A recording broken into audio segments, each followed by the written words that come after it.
Hey Cancer, Happy New Year. How are you? I love you.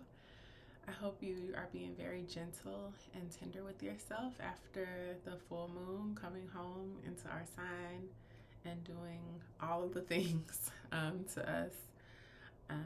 What I experienced as a Cancer when the moon was full is no sleep, really. No, I got good, deep, restful sleep, but I was awake from like 11 to like 3 the entire time the moon was in our sign. Um, I also felt like a stripping from my sacral and my womb space when I was connecting with that energy. So I know there was a lot of clearing that happened for me. Um, now that I've told you about my whole womb space, if you don't know me, my name is Tamil, and I'm the founder of Overflow. And every month I channel oracle guidance for the Overflow community at large, which is you as a collective. And then we go deeper inside the sanctuary, which is our private membership space that will be available for you to join through the first full week of January. And then we'll close that portal for the quarter as we're seeking to cultivate more intimacy and connection inside that space. I'm also starting a 12-week immersion program called Rebirth, and I definitely invite you to check that out if you're looking really to start this year off in a way that honors you, honors your self-discovery, honors the evolutions that you are making as a spiritual being as you learn and unlearn some things and kind of reorient yourself to the emerging awakened you. Okay, so our energy, Cancer, feels like fresh morning dew is how I would categorize it. And also kind of like at the same time though in this winter, like the first frost. So, or like a foggy morning depending on, where you live and the environment. But it feels crisp, it feels cool, it feels refreshed, but it also feels very like slippery and very tender, very easy to lose your footing. Not so much for us necessarily, I think, but for the people who might be dealing with us on a personal level or on an intimate level. Our energy may feel different to them. And it also may feel, but for us, it feels more balanced, more adjusted to our natural and organic way of being. And things just kind of feel like they're in right order, which may take, again, like some reorienting around how we express, how we relate, because we're feeling a lot more safe within ourselves, secure within ourselves, and therefore our expression is going to be a lot different. Let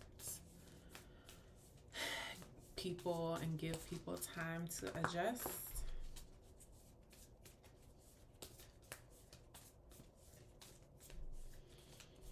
Be open to questions around this new vibe. And don't apologize for showing up how you want to show up now that it is not in reaction to another. It is just from the free-flowing love of your heart. All right.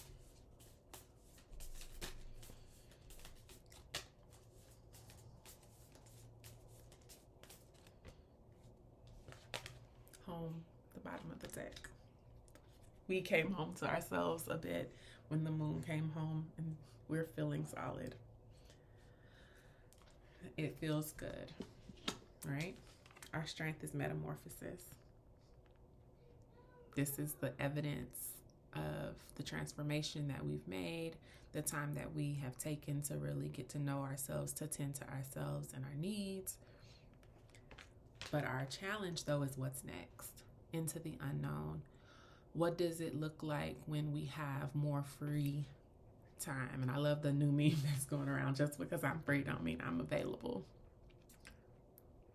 which, of course, that's just the language people use, like, hey, are you free to chat? Hey, are you free to chat? So it's not to like be snarky or to be petty, but really it's more of a reminder to us, people who are used to like auto accommodating, meeting people's needs, or responding with a sense of urgency, that even sometimes people aren't even asking of us, but we just tend to do it. So what do we do now that we're like more aware of the way that we react and respond, and how can we use that as like an information, like, what do I actually desire to do? Where does this actually fit in with what I have planned? Like, and then honoring those things in real time and like disrupting the old program. We're talking a lot about programs and scripts inside the sanctuary right now as well. So let's read.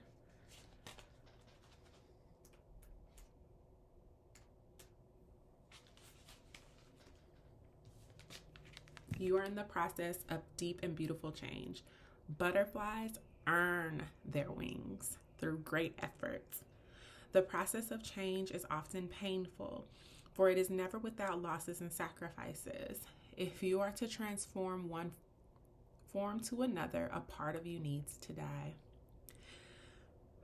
Letting go isn't easy, especially when you're used to thinking a certain way about your life and how you live it. Just as a snake sheds its dead skin or a caterpillar dies, so that a butterfly can be born, and the dies is in quotes because, again, it's just rebirth, right? Death is rebirth.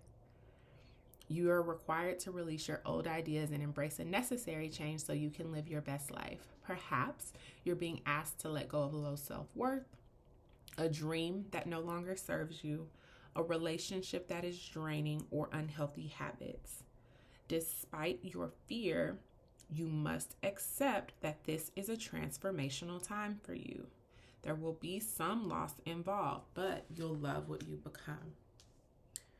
So again, there's more room now because of the stripping, because of the clearing. There is more room. And we must resist the need to fill those gaps with things that we aren't consciously or even subconsciously in alignment with our higher self creating from a grounded and connected place.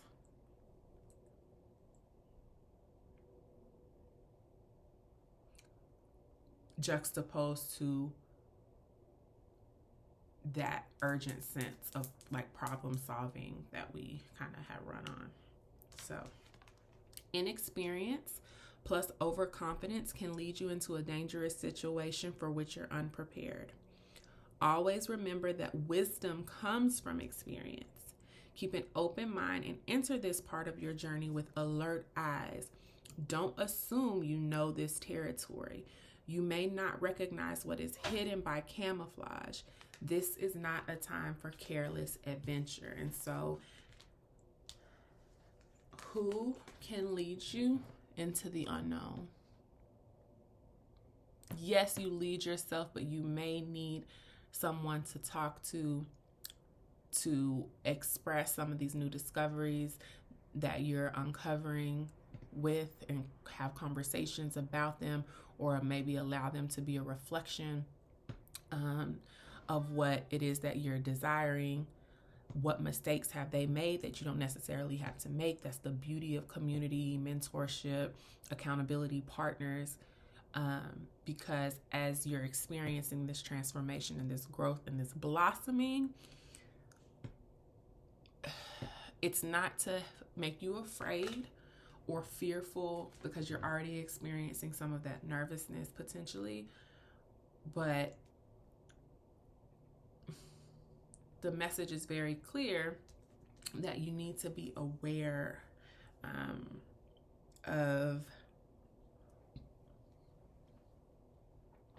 things that may seem like good opportunities, people that may seem to be